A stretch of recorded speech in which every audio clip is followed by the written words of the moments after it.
Those of us who own a small business are self-reliant. We're driven by freedom, by choice, by ownership.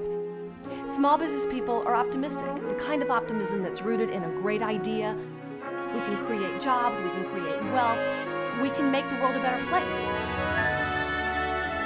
Small Business 2000 with Hattie Bryant. The founders of this country were small business owners. I am convinced that every adult American has an idea for a business. We take the risk believing that this idea will work. When you have your own business, you're free to act on those ideas. So we can't just do the ordinary, we have to do the extraordinary. Small Business 2000 is made possible by support from the United States Postal Service, delivering the promise to America's 23 million small and growing businesses. And now the post office is on your desktop with PC postage. And IBM. Discover how technology can help you grow your business. Hi, I'm Hattie Bryant, and welcome to Small Business 2000. If you have a business and need fresh ideas to grow it, or if you want to start a business, stay with us for the next 30 minutes. Today, you'll meet Sue Calloway, registered nurse. Even though she loved nursing, now she's an entrepreneur. Also, you'll hear from our viewers. Here at Small Business 2000, we present a master class. When I was a music student, I took classes from professors, but occasionally a professional musician would come to campus and offer a master class. While the professors focused on the basics, the precise techniques, the professional musicians focused on the big picture, the soul, the why behind music. Join me now for our master class with Sue Calloway, Master Small Business Owner. She'll tell you the why behind her company, S.C.R.U.B.S. I want to know what makes a scrub a scrub. The style. Okay, but what do you mean? Shape. Let me show me. There's hardly any shape to this. It's, it fits through your bust and straight down. Typically V-neck, patch pocket on top. Sue Calloway was sick and tired of wearing the same old thing to work every day. As an RN, she wore hospital-issued scrubs for years. Everything changed for Sue in 1988 when she arrived at work wearing a scrub she had sewed for herself out of a pastel print. Everyone wondered where I got them, and of course I told them I sewed them, and they asked if I could sew them some too. All my girlfriends wanted them, and I just never said no. I just kept sewing and taking orders.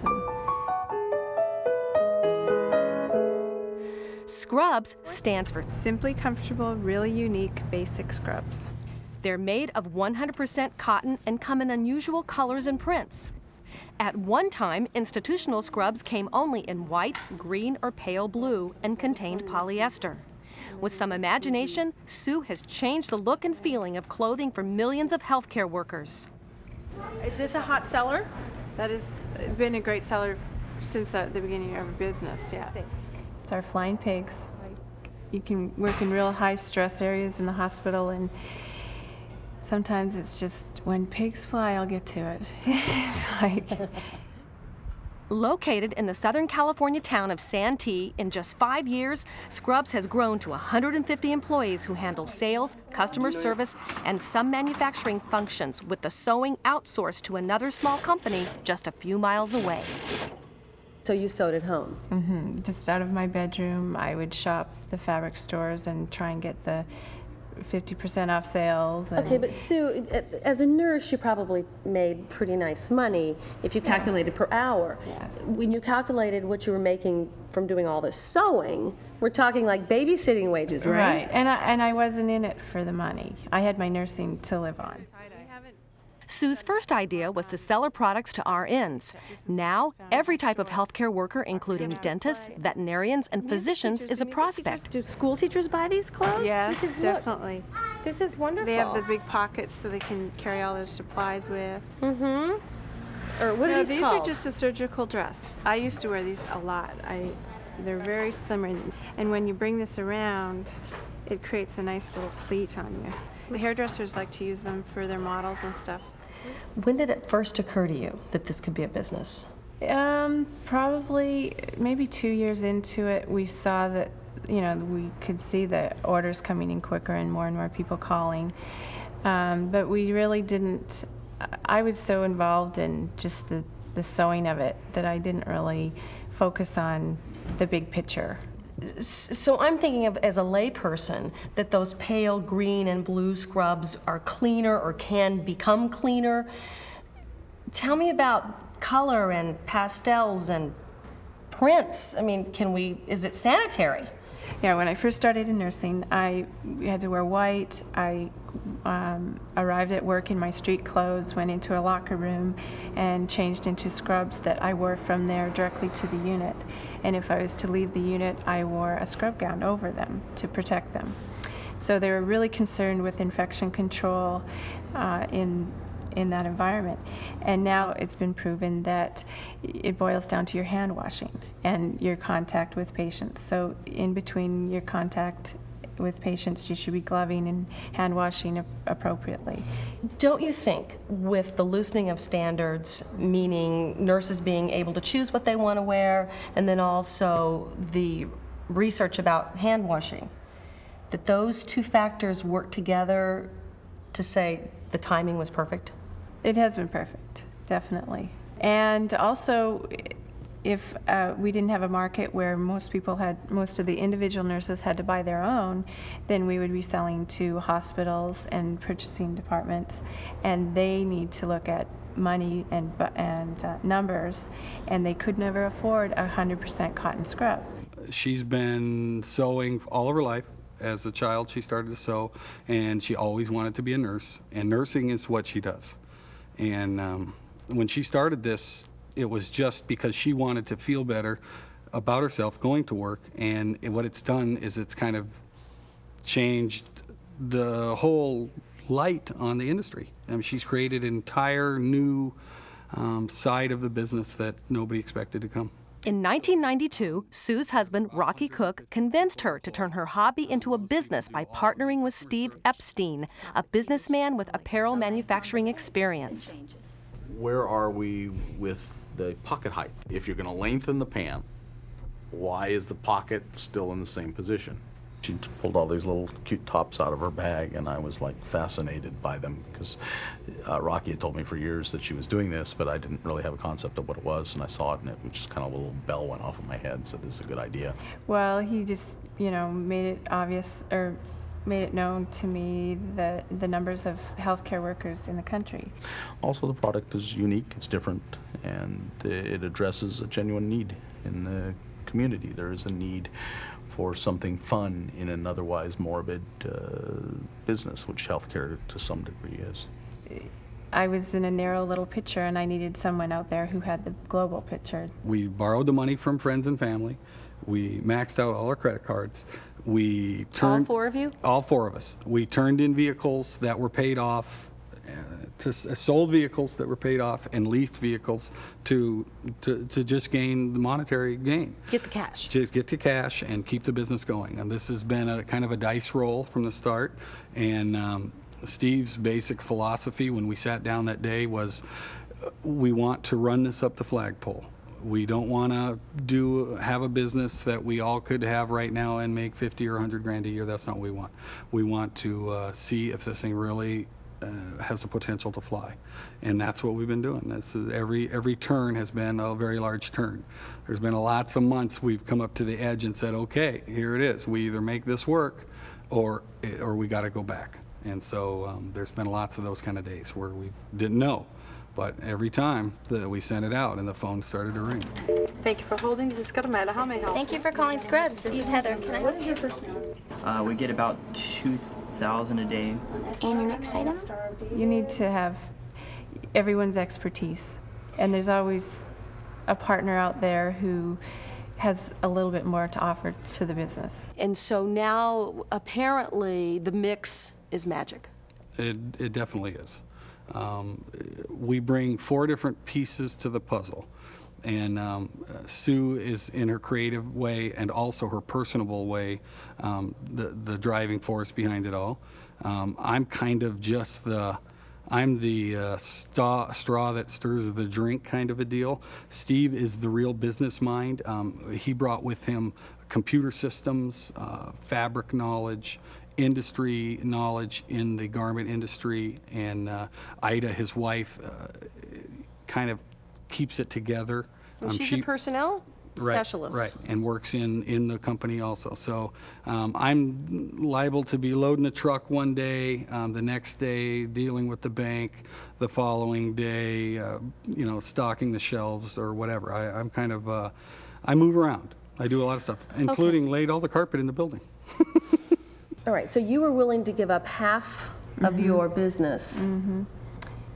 Yes, I was willing to give up half because I could see where it would grow. You know, Steve had sat down and did a projection, just a real basic, not very exaggerated, or what's the word? A realistic projection. Yeah, a very realistic projection, and it was beyond anything that I could even imagine. Well, I think the company works because it has very sound fundamentals. We are extremely quality conscious. We don't take any shortcuts when it comes to quality. We are very customer service conscious to the excess, probably. We provide guarantees and things to the customer that make the purchase totally non-risk to them. Well, there's lots of reasons why it's working. There's timing in the healthcare industry, cutbacks in the hospital, funding, supplying garments, laundry costs, the nurses wanting to get into something that's more stylish, something that fits their personalities, something that lightens the atmosphere in a hospital. It's a very difficult job, very stressful. If you can lighten the mood, it helps. Not only for the infants that they work with and their parents, but older adult patients. Really starts a conversation, changes their day. And so it's just not a business for us that started out of, wow, there's a niche, maybe we can make a buck. It's more of a, wow, there's a business, we might be able to do something that we enjoy doing that's good for someone and that creates a living. Timing is everything. Two events converge to make the timing perfect for Sue's success. First, new research shows that germs are not transported on clothing, but on the hands. Therefore, uniforms don't have to be laundered at extremely high temperatures, which would fade bright colors quickly. Second, cost-cutting in hospitals.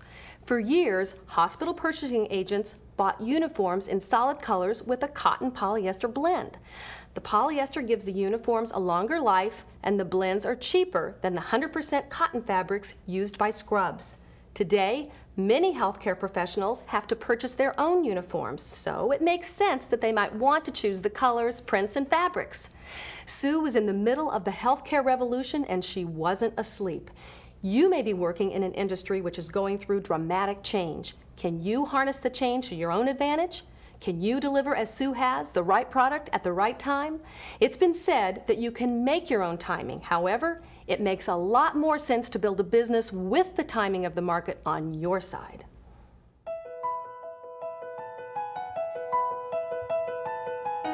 If you'd like to know more about what you've seen on this broadcast, come to SB2000.com. There's plenty of information about starting, running, and growing a business, and hyperlinks to other important sites. It's all free.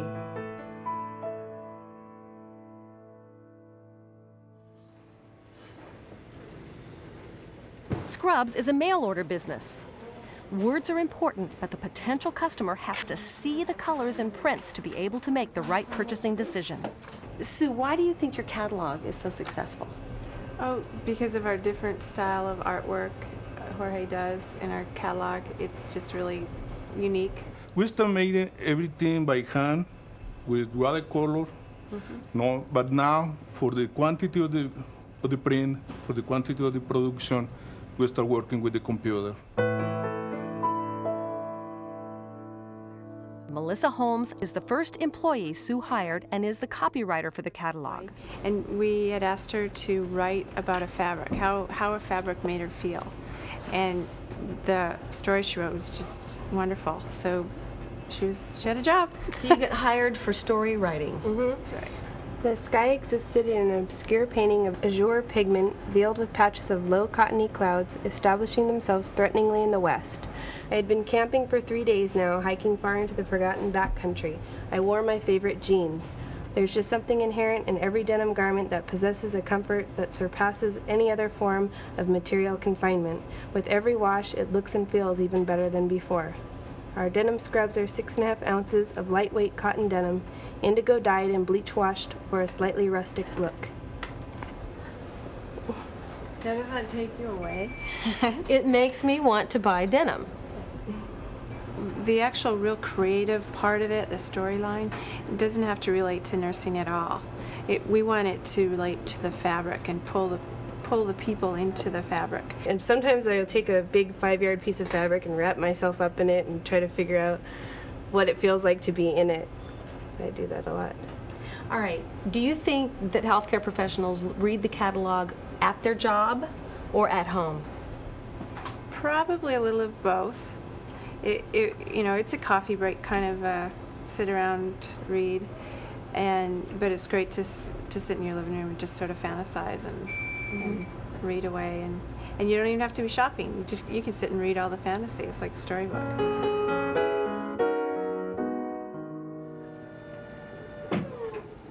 Scrubs mails hundreds of thousands of catalogs every month. To increase the return on investment, Sue hired an experienced marketing director, Kathy Murphy. Well, when I came in, the Scrubs had been in business for about 3 or 4 years, and up until that time they had done everything just by what they thought would work well for the customer, and they got to the point where they realized that in order to go further they had to get in some direct marketing expertise in there. They were mailing everybody. Anybody who asked for a catalog got a catalog every month. Anybody who ever bought got a catalog every month. What I have done since I've come in here, I've segmented by how recent they bought. If it was in the last 3 months, 4 to 6 months, 7 to 9 months, so it's a recency factor. Frequency, if they bought 1 time, 2 times, 4 times, and how much money they spent. If they spent less than $25 and they've bought once and it was a year ago, they're less likely to buy again than somebody who spent $100, has bought 4 times and bought within the last 3 months. So all these segments are done through on our house file, and everything is key coded so we can read it all. Now, I know before I mail what my break even is on the catalog, and the break even takes into account the cost of producing the catalog, mailing it, the cost of fulfilling the order, the cost of the building that we're in, everybody's salary, and I know what that is before I go out and put these catalogs in the mail. And so I have to have a pretty good idea how these people are going to respond before I mail them. And if I think it's a really strong list, like a veterinary list, I might mail 10,000 of them. If I'm not real sure, like I'm trying something new, like I wanted to try creative teachers, teachers who teach little kindergarten kids how to paint, I think they would love our scrubs, but it's not really our core market, so I only might mail 5,000 of those. In order to have a good mail order company, there's a couple components you need. One is you need a unique product, you need a good price, and you need good customer service.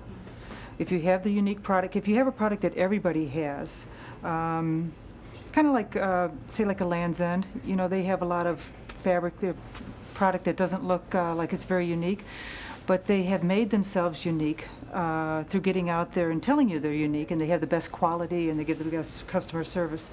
So if you have a product that's really unique, like our scrubs are very unique, and we have excellent customer service, and our prices are competitive, and if you have those 3 elements, then you have a good start. From there, then you can start and try to find the names. You have to do research, and there's plenty of list brokers around that will tell you if there's names out there available for the product that you want to sell. And so you really have to do a lot of research before, and I know a lot of catalog companies that started off by placing ads. The best way to test the waters is place an ad. This is one of the ads we just did. It's kind of cute. Make a daring escape from uniformity. And it shows this little panda bear escaping out of the green scrubs, out of the hospital. And on the back side, he's sitting on a stack of all of our different colors to show all of our vivid colors and solids and prints alike. And we make it easy for them to respond. It's a postage paid. Tear out card. Yeah, business reply card. Is the teaching principle to test and track? Test and track. Everything is, that's the beauty of mail order. You can track anything. Anything you do, you can account for. And you can test anything. If you ever have a question of what you'd like to do, you can test it, because everything's trackable. And also, you've built a list with this. This is a card deck. This one happened to go to OBGYN doctors and nurses' And offices. someone else mailed this for you, Somebody right? else mails this. A card deck is a shared mailing? Right, there's lots of cards inside of here. Like this one here went to firemen and doctors. And if you could go inside of here, there's, tons of cards, everybody wanting to sell their products. And one of yours was in there. And mine was in there. I got really good placement. We've been doing this for a while, so our card was placed right in the front. And we put the little Dalmatian dogs on there because it's going to firemen. Help is on the way. We try to keep the headline in the product right to our customer base. And put this in there, and it goes out to our targeted audience. Harold Perrin, programmer analyst, is critical to Kathy's marketing strategy. How the heck do you keep up with all the orders, the hundreds of calls, the customers? So tell me what you've got going here with the technology that enables this company to do this. Well, we've got this RS-6000 box here and our stacks of disk drives. All right. And we have constant development of new software. The order's taken by a customer service rep, okay? Overnight, we batch process, all right? We go through and we get all the credit card approvals. We go through the inventory and make sure that the inventory is actually there. We print out our invoices / pick tickets. Those are all printed about 2 o'clock in the morning. The goods are picked.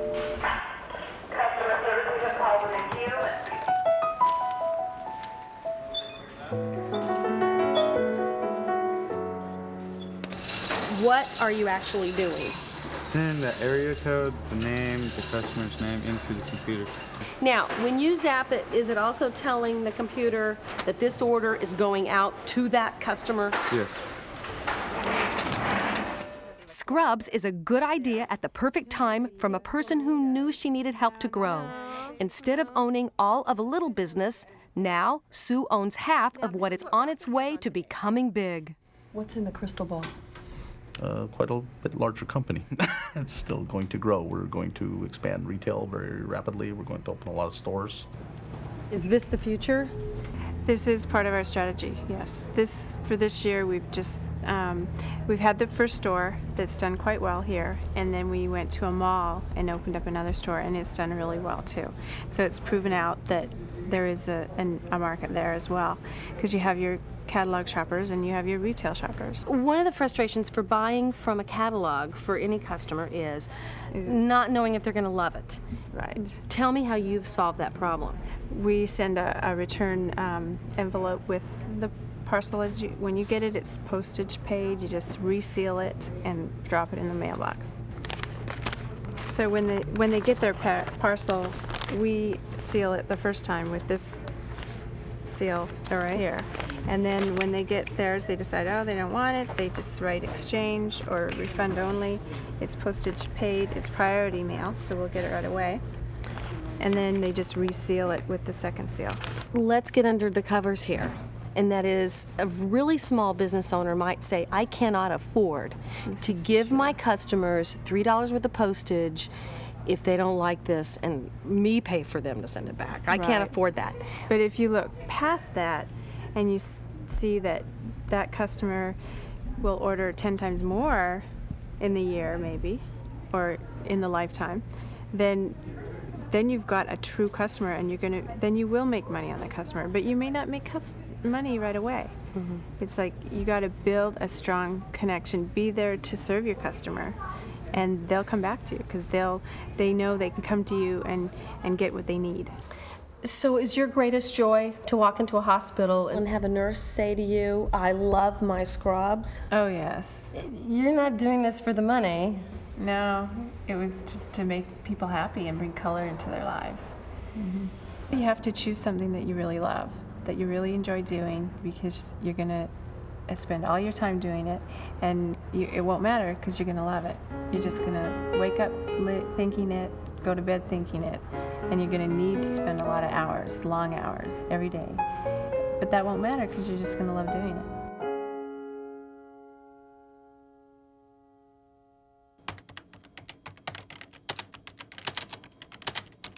One viewer writes, I finally figured out the difference between me, the business owner, and my employees.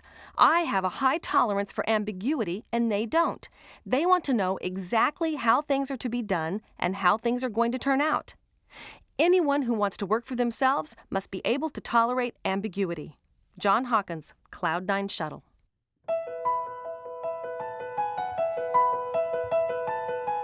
We'd like to hear from you. Come to SB2000.com. Click on registration. Tell us who you are and what your business is all about.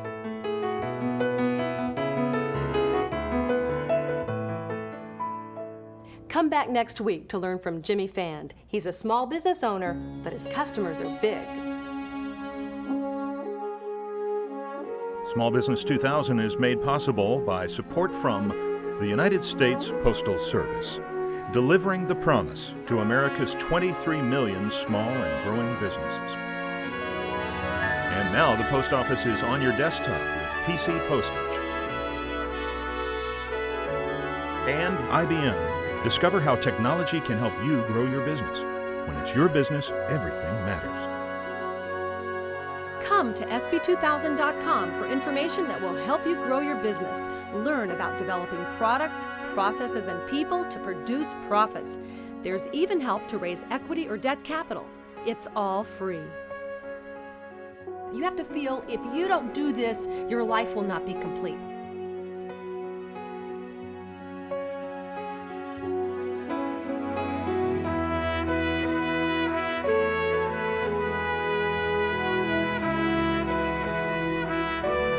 Learn today, earn tomorrow.